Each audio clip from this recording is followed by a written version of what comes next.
Querido Deus, Pai, aqui estamos nós, mais uma vez, te agradecendo por essa maravilhosa oportunidade, ter nos trazido à tua casa, para que te adorar, cantar, louvar e te agradecer. E também prestar o nosso culto a ti, Pai, que ele seja recebido com alegria diante da tua presença. Pai bendito, também vamos estar ao redor da mesa, ceando esse, Senhor, uma das ordenanças que tu deixasse para a tua igreja. E agora te pedimos, abre a nossa mente, o nosso coração, dá-nos o entendimento da tua palavra nesta manhã. Pai bendito, é assim que nós oramos a ti, e é o teu servo que vai ministrar. Continua dando ele a sabedoria do alto, a revelação profunda da tua palavra, e que com facilidade ele possa transmitir a todos nós. E nós, ao sairmos da tua casa, saiamos aprendendo mais do que aquilo que nós cheguemos já temos aprendido, Pai. E assim, Deus, que cada um de nós sejam abençoados por Ti, é o que te pedimos e agradecemos em nome de Jesus. Amém. Graças a Deus. Paz do Senhor, meus irmãos.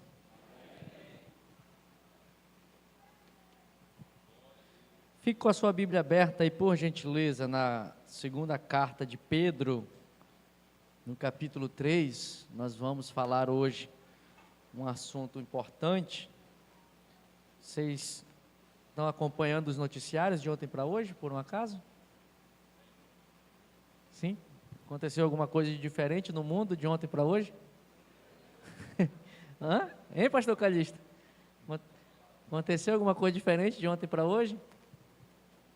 Né? Então, nós temos nos proposto, meus irmãos, só para quem não sabe, Israel está sob ataque novamente do Irã, que lançou 500 drones e não sei quantos mísseis contra Israel, e eles estão lá procurando se defender, né?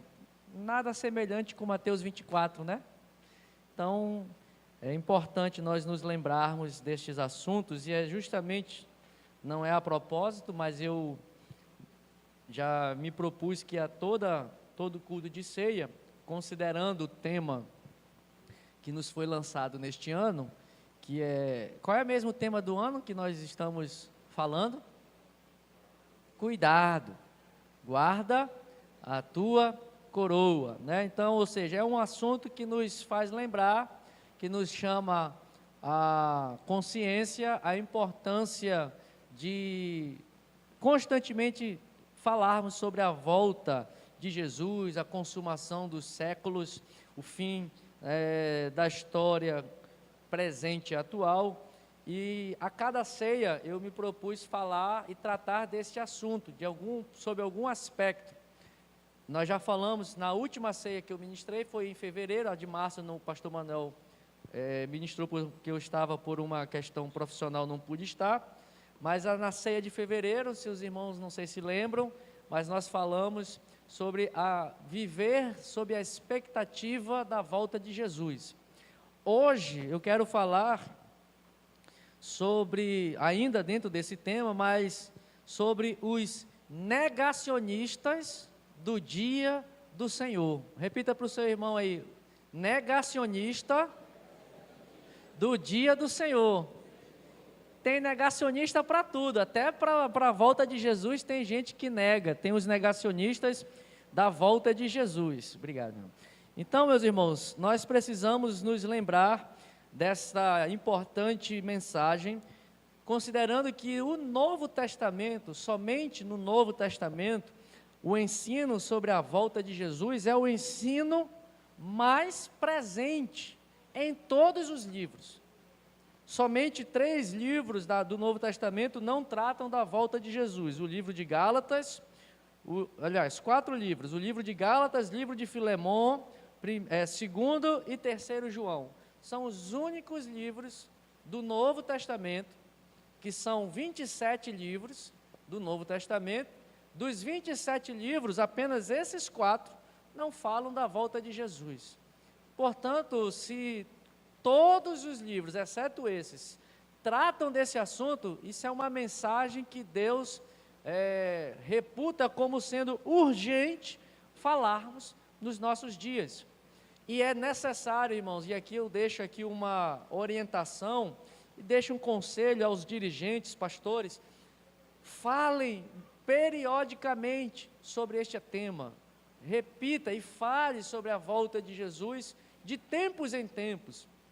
Lá na lei de Moisés, ele diz: ensina a lei de dia, ensina a lei para o menino de noite, ensina ao assentar-se, ensina ao levantar-se, ensina ao deitar-se, andando no caminho, na casa, em todos os lugares, fale dos mandamentos para que isso seja, e ele inclusive usa essa expressão, inculca na cabeça e na mente da criança os mandamentos do Senhor, para que ele não se esqueça dos mandamentos. Então, às vezes nós falamos de muitas coisas e muitos temas, e os mais comuns são prosperidade, saúde, uma porta de emprego. Esses são os mais comuns, mas a volta de Jesus, que está presente em quase todos os livros do Novo Testamento, está muitas vezes deixado para um segundo momento. E o apóstolo Pedro, aqui no capítulo 3, vem justamente trazer à memória essa importante mensagem, e ele faz de uma maneira a combater as pessoas, os negacionistas do dia da volta do Senhor.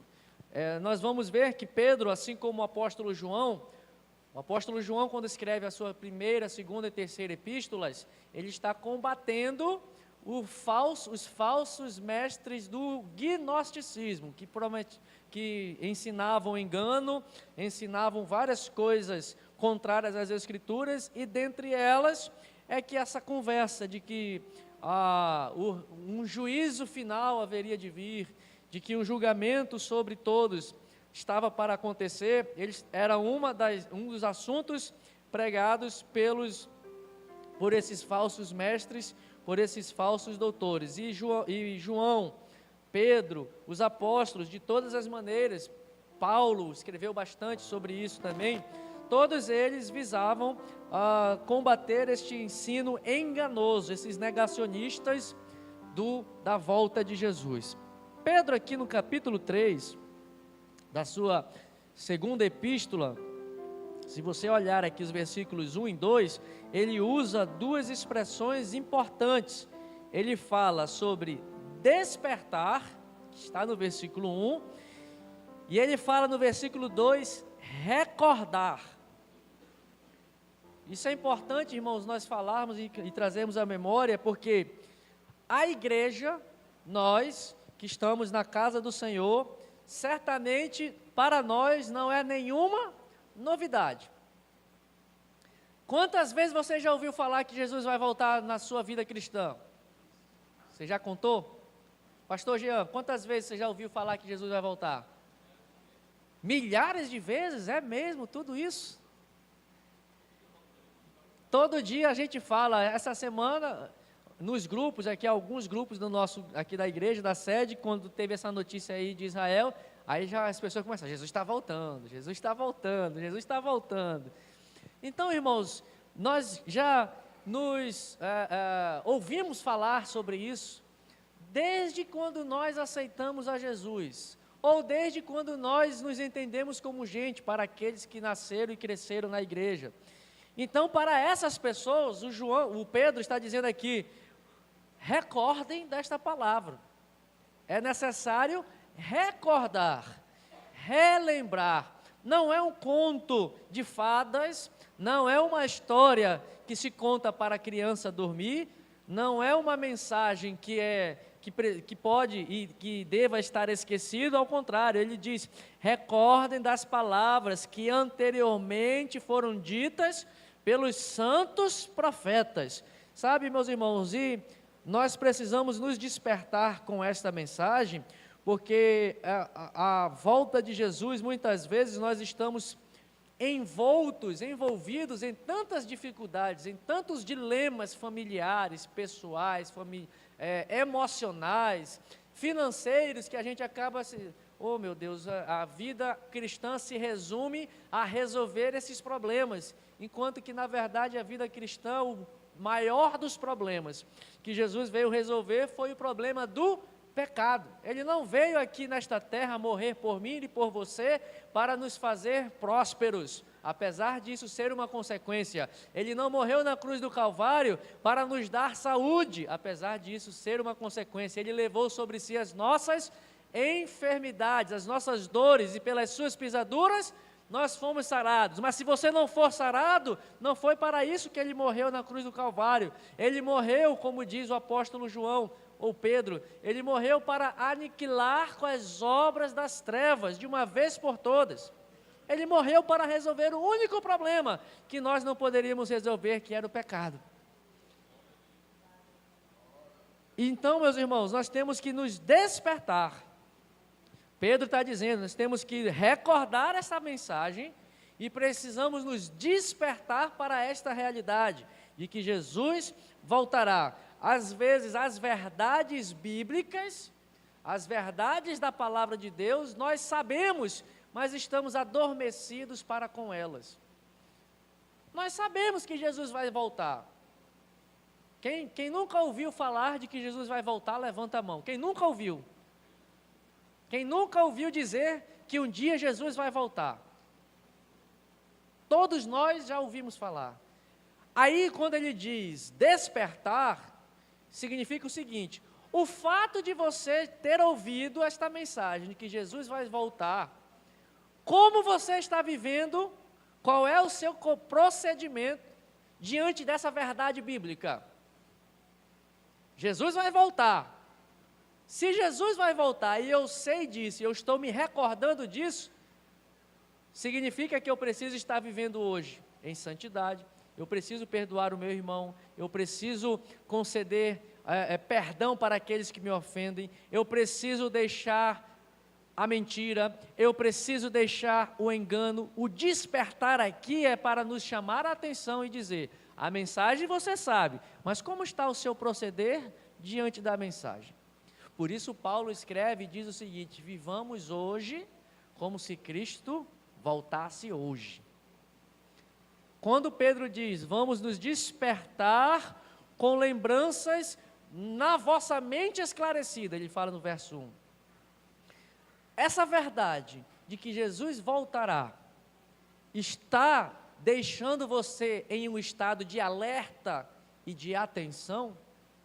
Porque quando nós estamos em estado de alerta e de atenção, nós temos cuidado com o que falamos, temos cuidado com o que vimos, temos cuidado com o que fazemos, temos cuidado para onde andamos, temos cuidado no que ouvimos e escutamos, temos cuidado com as mensagens que nós damos importância. Quem está desperto, está o tempo todo vigilante. A palavra de Deus nos diz o quê?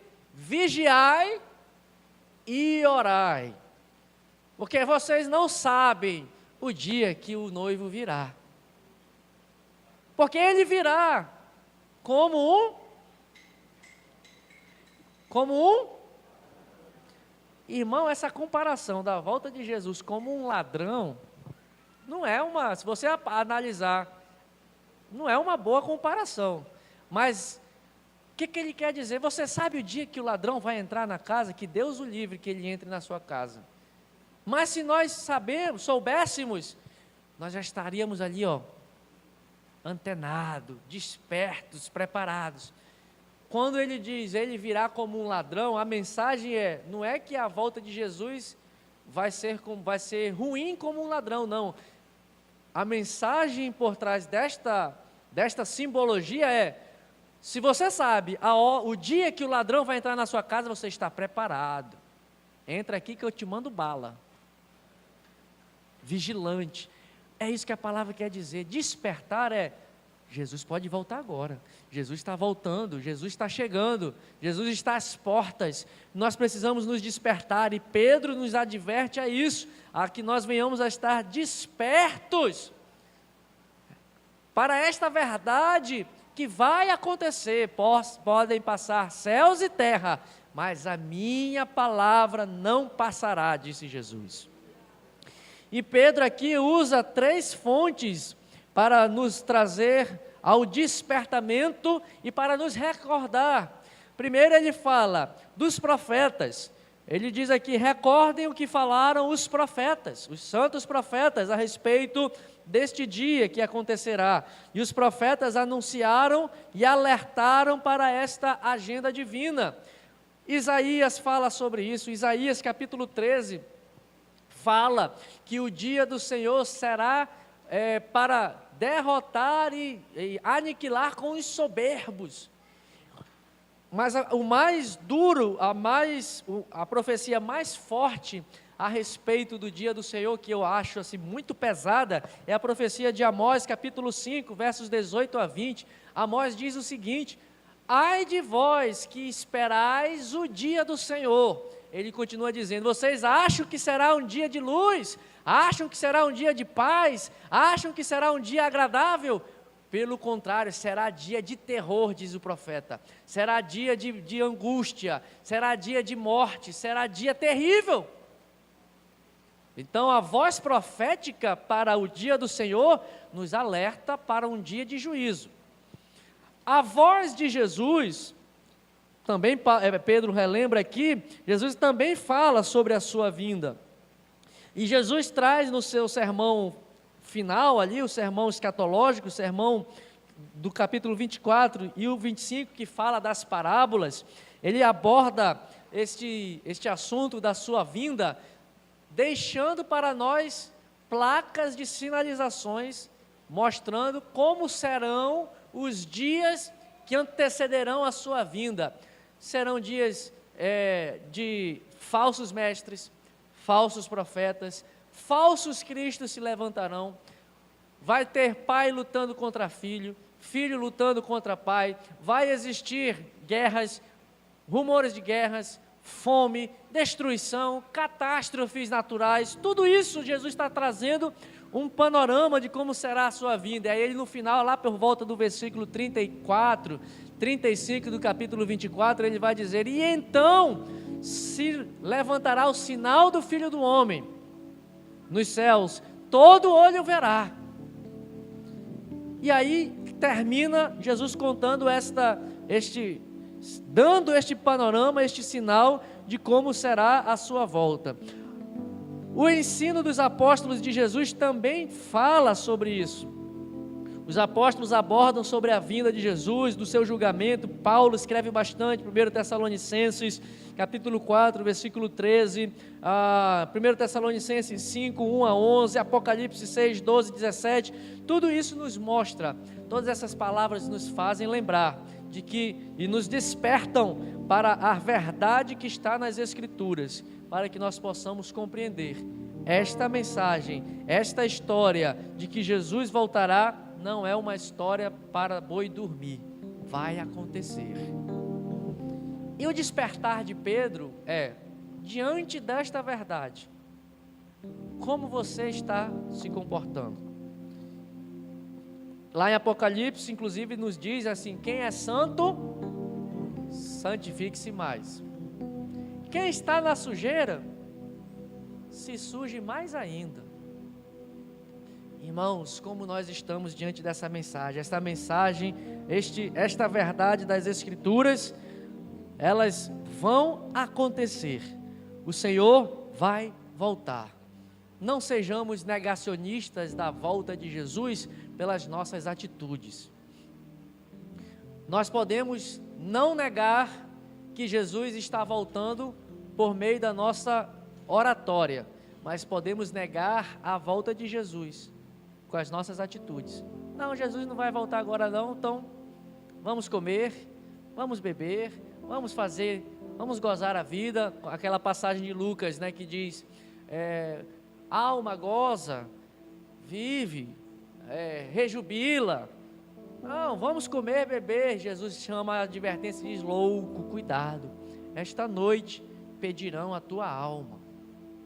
E o que tu terás preparado? Jesus pergunta. Se esta noite te pedirem a tua alma. Então, negacionista da volta de Jesus não é só quem prega dizendo que Jesus não vai voltar, que isso é mentira. Não, negacionista da volta de Jesus é quem sabe desta verdade e não vive de acordo com esta verdade. Estamos negando a volta de Jesus com as nossas ações. Não, Jesus tem misericórdia. A graça de Jesus vai me alcançar, vai ter um momento, eu vou ter a oportunidade de chegar ali no momento final e me consertar. Cuidado, irmãos, será Será que todos nós teremos a oportunidade do ladrão da cruz? Será que todos nós teremos a chance de, no momento final da nossa vida, olhar para o Salvador e reconciliar-nos com Ele? Essa é uma avaliação que tem muito crente negacionista. Volto a falar, negacionista da volta de Jesus não é só quem prega contra, mas é quem age, quem tem uma atitude contrária a esta verdade das Escrituras. E Pedro aqui, a partir do versículo 3 até o versículo 7, ele começa a combater os ensinos enganosos desses negacionistas que pregam contra esta verdade da volta de Jesus. E ele diz aqui no versículo 4, eles pregam, aliás, versículo 3, ele chama, tendo em conta antes de tudo que nos últimos dias virão, como é que está a sua versão aí? Escarnecedores, com seus escárnios, andando segundo as próprias paixões. Olha aí, irmãos, o que eu estou falando dos negacionistas, que negam a volta de Jesus porque andam nesta vida conforme as suas próprias paixões. Ele está dizendo, são escarnecedores da volta de Jesus, são enganadores, que enganam no ensino, mas mais ainda enganam com as atitudes. E aqui cabe uma reflexão para nós, meus irmãos. Provavelmente, eu quero crer que muitos de nós não estamos sendo negacionistas do ensino. Acredito que nós não negamos o ensino desta verdade, mas alguns podem estar negando este ensino com as suas atitudes, por estarem caminhando segundo as próprias paixões da carne. Isso é uma palavra de advertência para nós, irmãos, para a igreja, para que nós possamos nos lembrar e nos avaliar. Estamos diante da mesa do Senhor. Paulo, quando escreve aos Coríntios, falando sobre esse mandamento, essa ordenança de Jesus, ele fala, cada um faça uma avaliação de si mesmo, antes de partir o pão, antes de participar da ceia. Nós temos que refletir, irmãos, como é que nós estamos andando. E aqui essa reflexão vai do apóstolo ao obreiro, ao membro, do maior ao menor. Títulos não nos eximem de sermos negacionistas da palavra. O fato de sermos pastores, obreiros, presbíteros, diáconos, evangelistas, o que seja, não nos exime de fazermos uma avaliação das nossas vidas. E aqui Pedro, irmãos, quando ele usa essa expressão escarnecedores, essa qualificação que ele dá é pior do que um ignorante. Escarnecedor é diferente de um ignorante.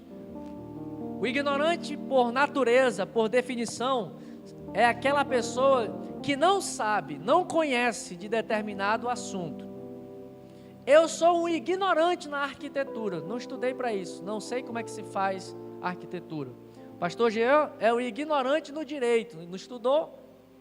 Eu, por outro lado, não sou ignorante no direito. Cada um dos irmãos aqui tem uma habilidade, tem uma aptidão. E naquilo que você sabe fazer, você não é ignorante, mas você é ignorante em outros assuntos. Não é ignorante de bruto, tá, irmão? Não é esse significado aqui. Tem o ignorante que é o bruto, né? Que é o desrespeitoso, é aquela pessoa que não tem respeito nenhum. Não é esse sentido. A ignorância que eu falo aqui é de não saber algo, ou de não ter um determinado conhecimento ou habilidade. Pedro está dizendo que essas pessoas que negam a volta de Jesus, seja por ação, seja por ensino, seja na atitude, seja por ensino, quando ele qualifica essas pessoas de escarnecedores, significa que o escarnecedor sabe da verdade, conhece daquele determinado assunto, não é um leigo daquele assunto, mas ainda assim decide andar contrário àquela verdade. Por isso ele chama de escarnecedor. E olha a pergunta que eles fazem. O escarnecedor ainda zomba das verdades da palavra do Senhor, que está no versículo 5. Como é que eles fazem? Como é que eles escarnecem? Eles dizendo: onde está a promessa da sua vinda? Está no verso 4. A pergunta deles é, a pergunta zombeteira, o escárnio dos negacionistas da vinda do Senhor está aqui, ó. Onde está essa promessa que nunca aconteceu até hoje? Eu já ouvi falar isso há trocentos anos. Irmão Raimundo Nonato está com 80 aí? Ixi, passei longe, está com 92. Já ouviu falar desse assunto há quanto tempo, irmão? E nada aconteceu. Mas essa é uma pergunta zombeteira, é de alguém que está escarnecendo, que quer desdenhar, que quer dizer assim: esse Deus é um mentiroso, que disse que vai voltar e cadê? Que até hoje não voltou, está atrasado. Disse que vai voltar e até agora não voltou, vou usar a linguagem popular, esse Deus é um brincante. É por isso que Pedro chama eles de escarnecedores. Essa história de que ele vai voltar, nada aconteceu até hoje. Mas essa história de que vai haver juízo, de que vai haver julgamento para os ímpios, isso é conversa fiada, não vai acontecer não. E Pedro, para combater essa zombaria, para combater este escárnio, ele nos faz lembrar do dia do juízo que houve quando Noé também, arauto da justiça, pregador da justiça, Noé falava que haveria de vir um dilúvio, que haveria de vir um julgamento, e as pessoas da época e da geração de Noé, em nenhum momento deram ouvidos à pregação de Noé. Irmãos, e o que aconteceu? Todos foram levados pelas águas do dilúvio. E se você parar para pensar, aquela geração não sabia o que era chuva assim. Quando veio logo, as comportas dos céus se abriram, as profundezas do abismo, as águas se romperam, e veio o dilúvio e veio a destruição.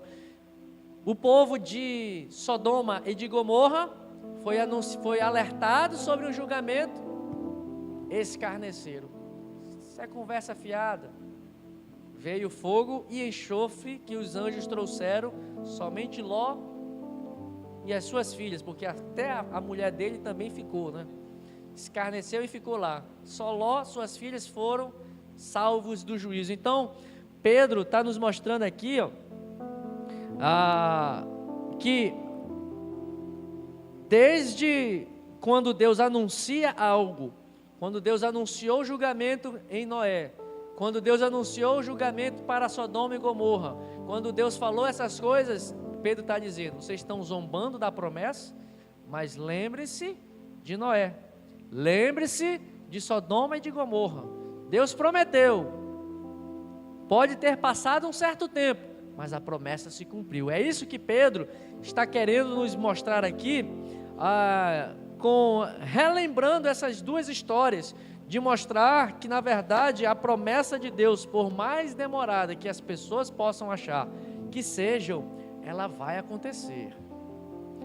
Irmãos, e aqui nós podemos observar também que esse ensino, por que é importante nós falarmos desta volta de Jesus e de nós procurarmos advertir e, como Pedro diz aqui, despertar e recordar na igreja este ensino?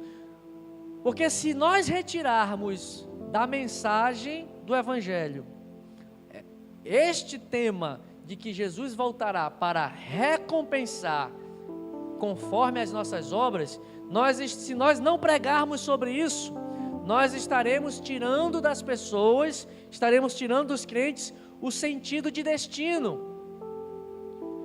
Se eu vivo aqui e não existe julgamento, não existe juízo, por que que eu vou viver de forma íntegra?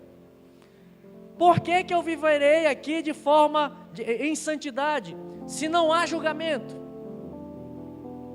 Então a proposta dos negacionistas da vinda do Senhor Jesus é deliberadamente retirar da fé do crente o sentido de que Deus é galardoador, seja para o mal, seja para o bem.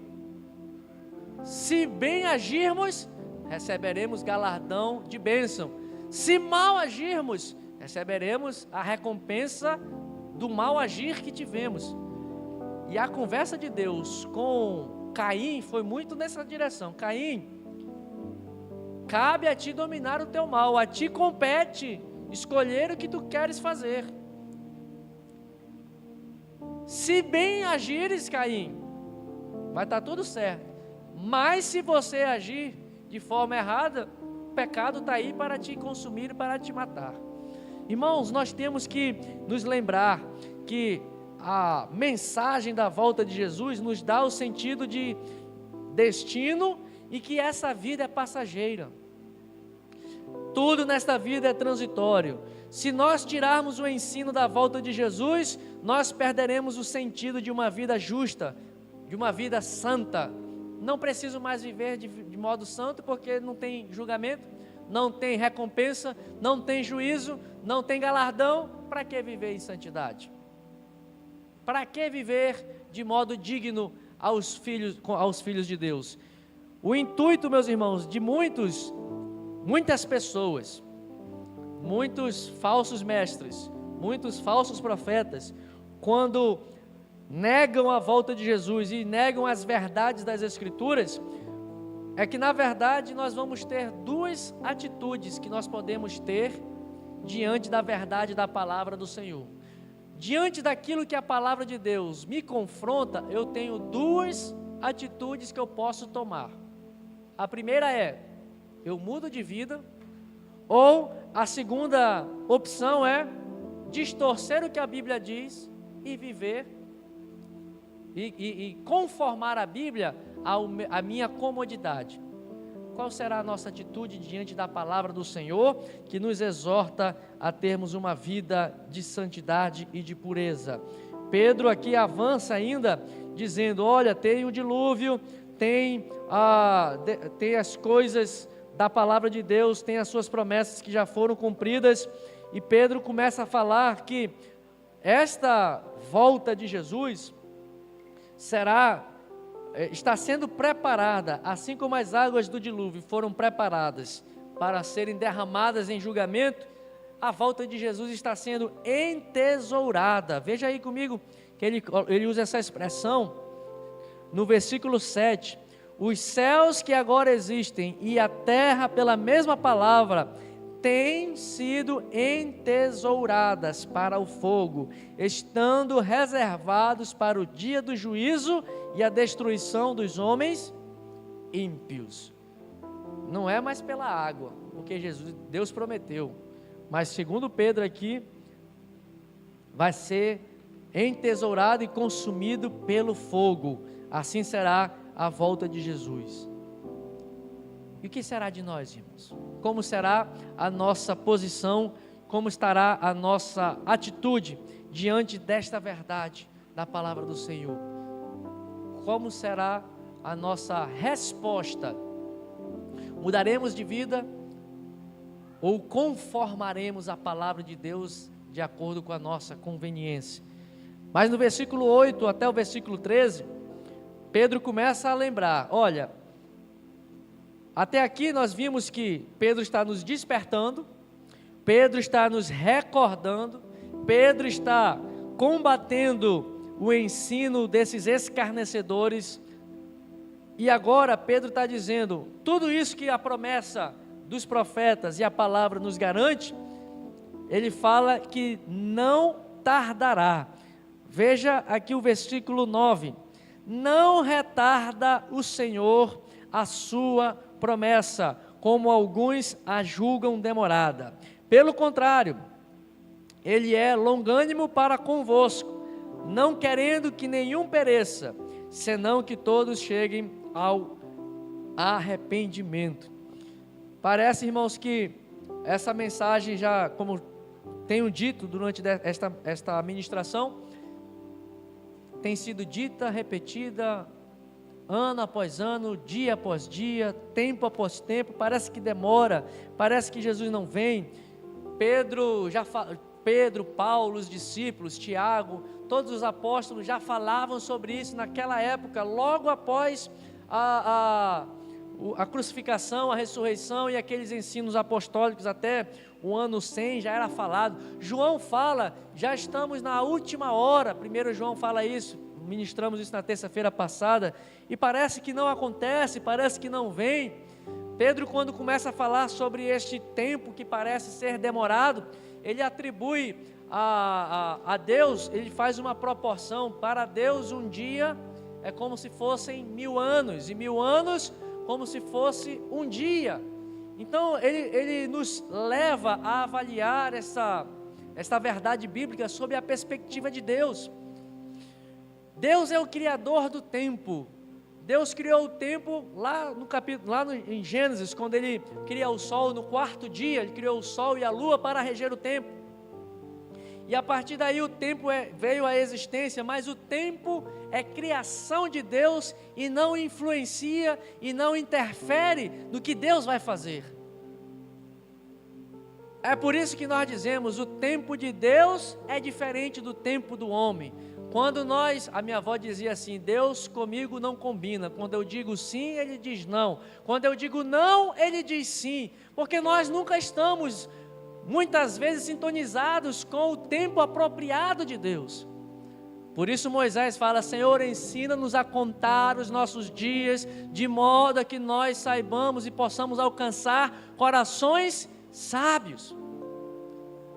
O nosso problema, irmãos, é que nós queremos atribuir a Deus o tempo que é do homem, enquanto que o tempo de Deus, a agenda de Deus para a redenção, para a salvação, jamais, normalmente não será igual ao tempo do homem. Se Deus prometeu, e se aparentemente Deus está demorando, nesse versículo aqui, versículo 9, Pedro está dizendo, é propósito de Deus, essa aparente demora, é tão somente para que muitas pessoas alcancem a graça e a misericórdia e alcancem o perdão. Essa demora aparente, na verdade, é porque Deus não quer que o ímpio se perca. Na verdade, como diz Ezequiel 33:11, Deus deseja que o ímpio se converta do seu caminho e viva. Essa suposta demora do Senhor, a razão dela é para que a graça alcance a muitos, como Paulo escreve a Timóteo, que todas as pessoas sejam salvas e que cheguem ao pleno conhecimento da verdade. Esse é o desejo de Deus. Essa aparente demora é para que nós nos preparemos, é para que nós venhamos a experimentar dessa graça. O escritor aos Hebreus, capítulo 10, verso 37 diz, porque ainda há um pouquinho de tempo, e aquele que há de vir virá, e não tardará.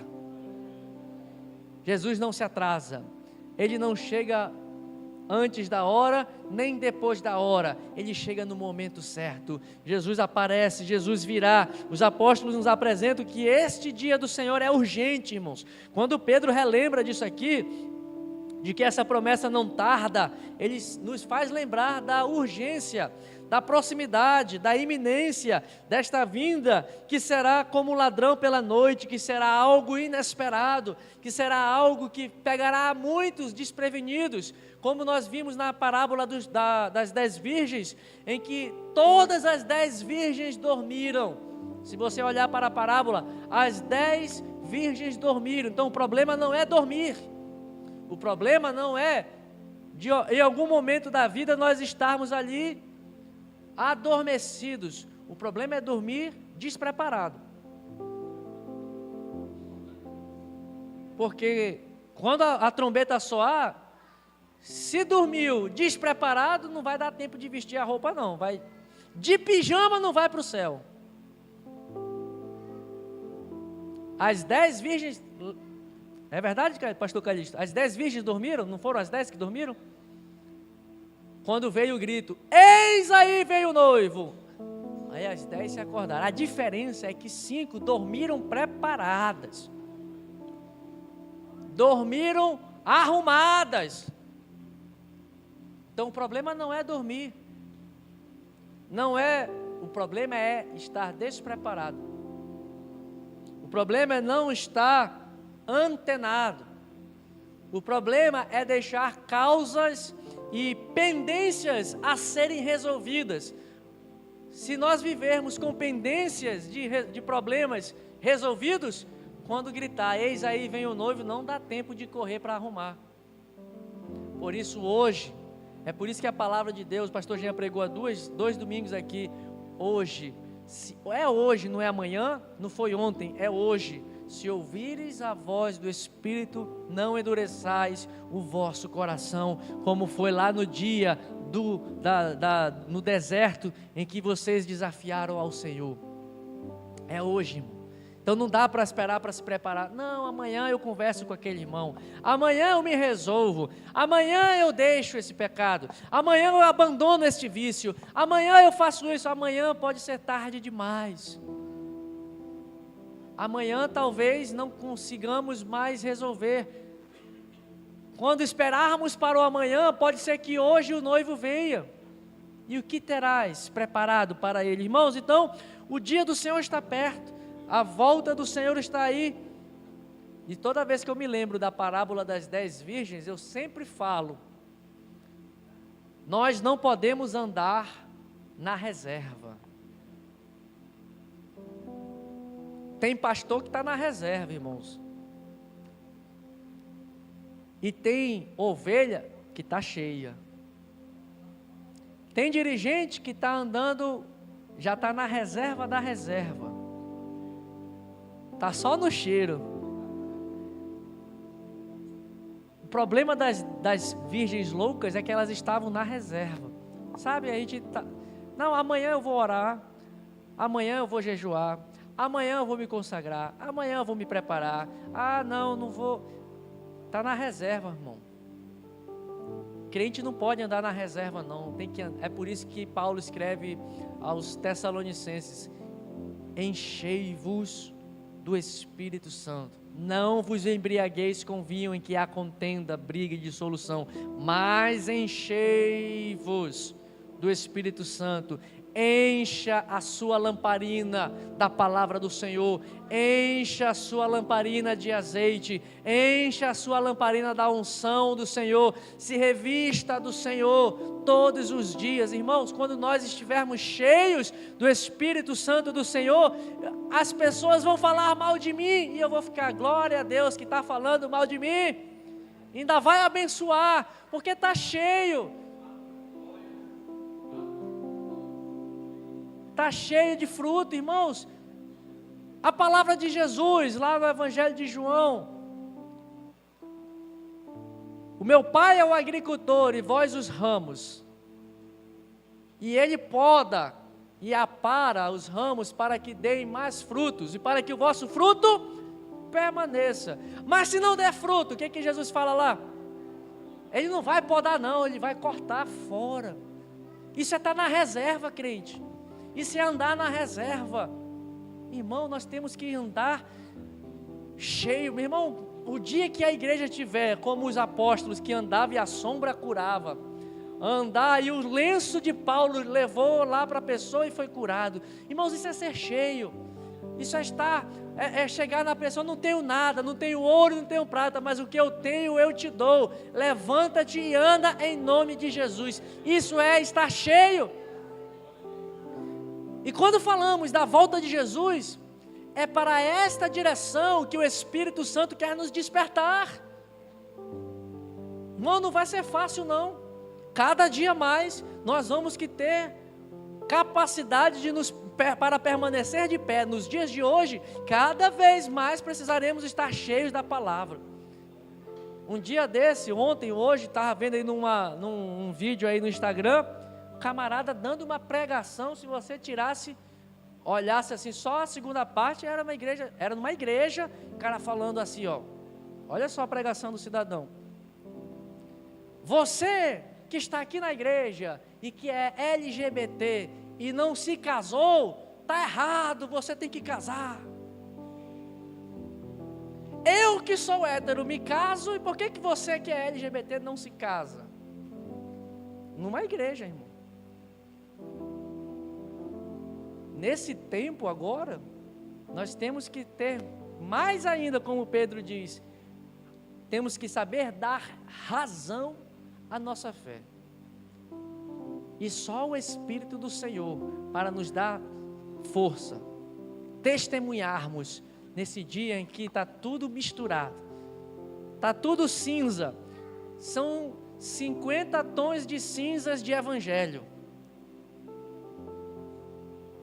Alguns talvez não captaram essa parte aí, né? Mas o evangelho está em alguns tons de cinza aí, tem opção para todo mundo, para todos os gostos, para todos os gêneros, para eles, para elas e para eles. Irmão, crente na reserva não vai aguentar. Crente que anda batendo lata, como dizia o pastor Rômulo, não vai passar. O que você fará diante dessa palavra? Aí eu volto para o versículo 2, 3. Somos negacionistas da vinda de Jesus pelas nossas ações? Pedro está nos advertindo severamente para esta realidade, que ela é inegável, que ela é imutável, que ela é incontornável, não tem como contornar, vai acontecer, cedo aos nossos olhos, cedo ou tarde vai acontecer. Essa verdade nos deverá chamar a atenção para que possamos desenvolver um santo procedimento de piedade, tanto aguardando, olha o verso 12, que Pedro diz, saber desta verdade, nós temos que tanto aguardar, quanto apressar a vinda. Veja o verso 12 comigo, veja se eu estou mentindo.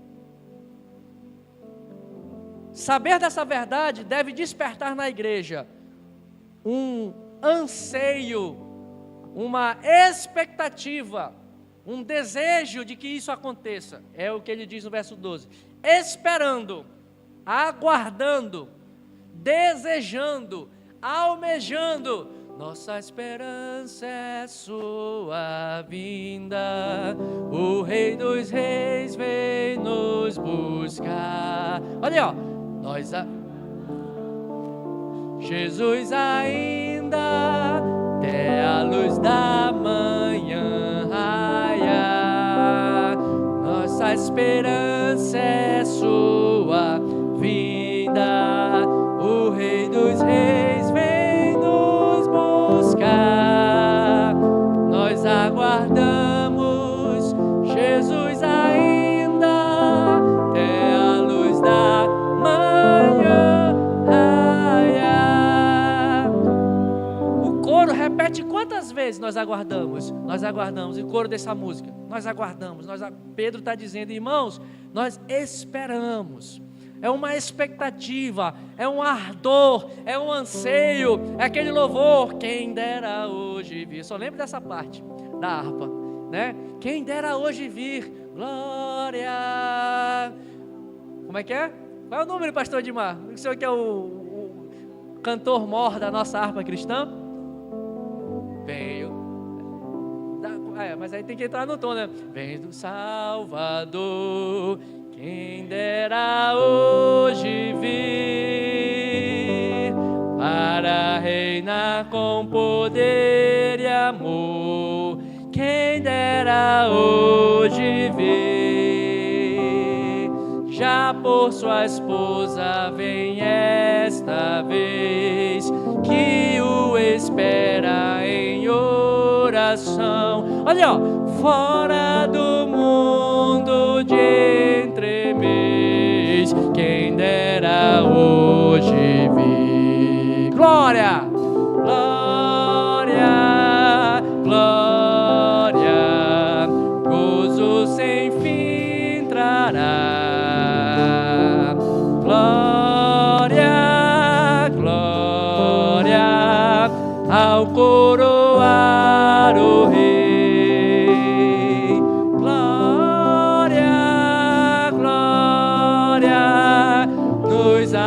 arrebatará. Glória, glória, Cristo vem outra vez. Pedro está dizendo esta mensagem para os despertos, para os que se recordam dela, tem que trazer para a nossa vida um aguardo, um anseio, um esperar, um desejar, um almejar, uma expectativa. É hoje que Jesus virá. Irmão, na verdade todos nós deveríamos acordar pela manhã e dizer: Senhor, eu vou trabalhar hoje, eu vou levar a criança para a escola, eu vou pegar a criança para a escola, mas Senhor, eu quero na verdade é te ver hoje. E quando ele diz aguardar, é desejar, esperar, mas ele diz também que a igreja precisa estar apressando. Essa mensagem na vida da igreja inevitavelmente levará a igreja a uma vida evangelística. Essa mensagem precisa despertar em nós o almejo e o desejo de apressar, de evangelizar, de anunciar, de apontar para quem está nas trevas, para quem está perdido, para quem está adormecido, para quem está esquecido. Jesus vai voltar. Jesus está voltando. E qual foi a mensagem de Jesus lá no Evangelho? O Evangelho do Reino será anunciado a toda a criatura. Então, deixa eu dar um dado para você. Segundo o Instituto Haggai, Instituto Internacional Haggai, existe no mundo 2 bilhões de pessoas que nunca ouviram falar de Jesus. E você está aí, Jesus vai voltar amanhã. Irmão, 2 bi, nós somos em média, acho que hoje 8 bi de pessoas no mundo. 7 e pouco, 8 bilhões a humanidade tem, por aí, por esse número de 8 bilhões de pessoas. Desses 8 bilhões, 2 bi nunca ouviram falar de Jesus. A palavra é clara, a regra é clara. Toda criatura precisa ouvir do reino. Quando Pedro fala aqui, nós precisamos apressar a vinda de Jesus, precisamos falar de Jesus, precisamos ser uma igreja que avança para levar a palavra do reino. Essa é um dos propósitos de anunciarmos a volta de Jesus, de rememorarmos esta mensagem, a importância de falar disso, porque nós somos aqueles que têm a palavra da reconciliação entre Deus e o homem. Foi confiado a nós, foi confiado à igreja, foi confiado ao povo de Deus, apressar a vinda de Jesus. Então, meus irmãos, essa mensagem ao mesmo tempo tem que despertar em nós. Eu preciso testemunhar, eu preciso falar de Jesus, eu preciso dar testemunho no meu trabalho, eu preciso testemunhar de um proceder santo. Por que você vive desse jeito? Por que você não engana? Por que você não subtrai do estoque da empresa aquele produto que passou da conta? Por que você não leva aquela diferença que ficou no caixa da empresa? Por que você não faz isso? Porque eu tenho medo, eu tenho temor de Deus. Porque se Jesus voltar agora e eu estiver praticando essas coisas, eu vou para o inferno. Veja que a mensagem da volta de Jesus, ela não é uma mensagem que deve nos levar para um futuro distante, irmãos. A mensagem de Jesus precisa ser pregada para um despertar atual e hoje. Me diga uma coisa, o que você pode fazer a respeito do dia de amanhã? Você pode mudar alguma coisa do dia de amanhã? Você tem o controle do amanhecer? Você sabe se amanhecerá? Você sabe se hoje vai anoitecer? Qual é o tempo que te reserva para mudar alguma coisa na sua vida? Ontem você faz alguma coisa em relação ao que aconteceu? Ou o que você fez ou deixou de fazer? Você tem como voltar atrás? Diante do leite derramado? sabe a diferença do crente? A gente vive pensando muito lá na frente e vive se remoendo do passado. E no tempo que se chama hoje, que é o tempo que eu posso mudar a realidade da minha vida, nós não fazemos nada. Nós não mudamos a nossa vida hoje. Não, amanhã eu mudo. Amanhã eu vou fazer exercício. Amanhã eu vou para a academia. Amanhã eu vou cuidar da minha saúde. E a tua saúde está perdendo hoje. Fala a Deus. Tu vai ficar igual teu pai, rapaz. Vai fazer alguma coisa, não sei o quê. E a barriga crescendo. Não, amanhã eu vou. Segunda-feira eu vou. Terça-feira eu faço. Quinta-feira, se Deus quiser, meu irmão, é hoje. O que nós estamos fazendo hoje. Então, por isso que a mensagem de Pedro é: a promessa não tarda, ela vai acontecer. E no final, versículo 14 ao 18, para terminar o capítulo aqui, nós precisamos estar aguardando a sua vinda. Versículo 14, veja que ele diz aí, ó. Ele faz todo esse ensinamento, ele termina o capítulo 3 dizendo: por essa razão, por tudo isso que eu falei, é uma conclusão, por tudo isso que eu falei, por essa razão, amados, esperando essas coisas, o que ele diz?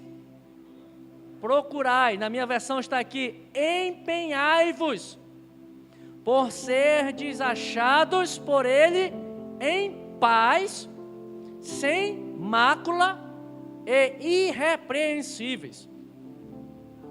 Irmãos, empenhai-vos, procure andar sem mácula, procure andar de forma irrepreensível, procure andar em paz com Deus. Paulo, escrevendo aos Filipenses, diz que nós devemos desenvolver a nossa salvação com tremor e com temor. Uma vez salvo, não temos que parar na confissão e no reconhecimento de Jesus. Temos que andar como salvos. Temos que falar como salvos. Temos que agir como salvos. Ser salvo não é só levantar a mão e dizer: eu aceito Jesus como Salvador.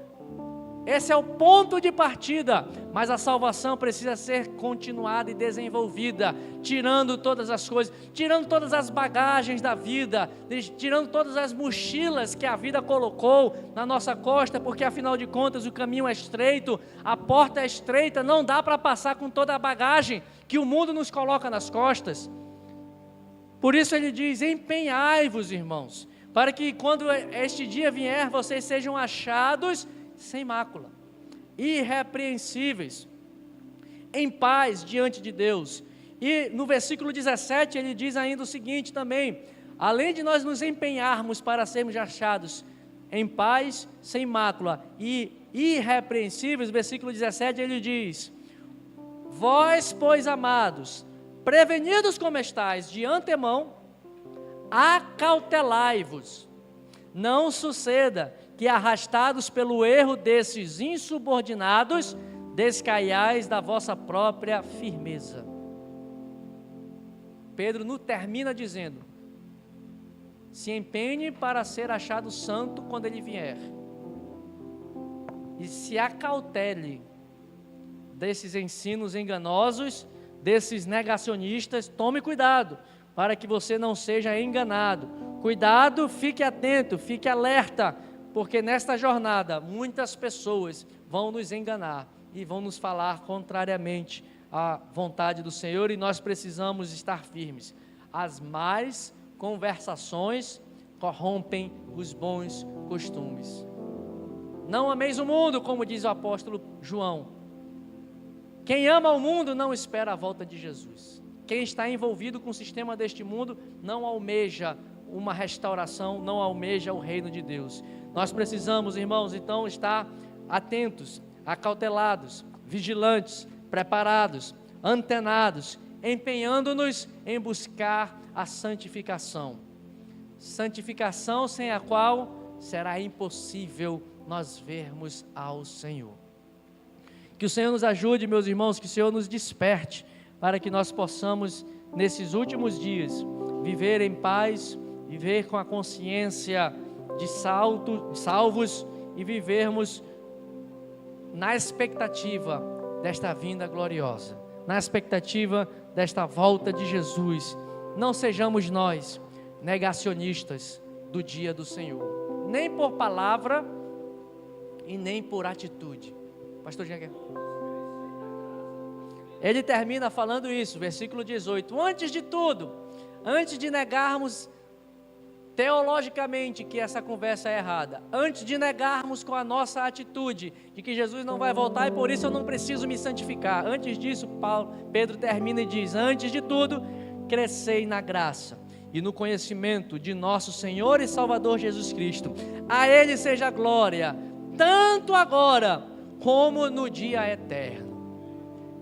Que o Senhor nos ajude a despertar para esta verdade, meus irmãos, e que o Senhor nos ajude a viver como verdadeiros salvos e redimidos na presença do Senhor.